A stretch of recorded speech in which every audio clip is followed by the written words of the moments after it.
of the third person. We are talking about moringa. The Swahili name is mlonge, if I am correct. Yes, you are correct. Yes. So the growth region and condition are, it is found in tropics and subtropics. It has been reported in South America and Caribbean, but mostly it is found in Asia and Africa. It can tolerate wide range of environmental conditions, poorly fertile soil. It can grow up to in higher temperature.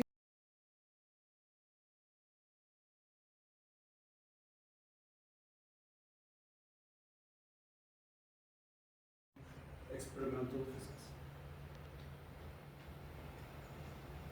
And my research group is called the Soft and Complex Matter Lab. And this is our website. You can go there if you want to learn more about what we're doing.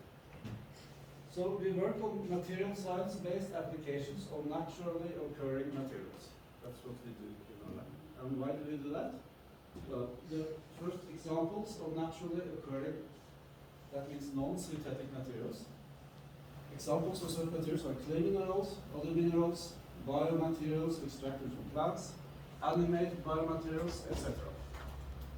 And the reason we work on those materials is that they are sustainable, low cost, non-toxic, and environmentally friendly.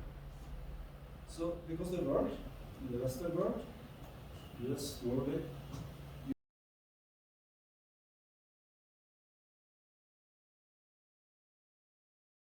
so it has built inside it.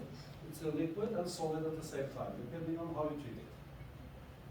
So the mouth has this property. So it has some properties that are universal to soft materials. So this science is called soft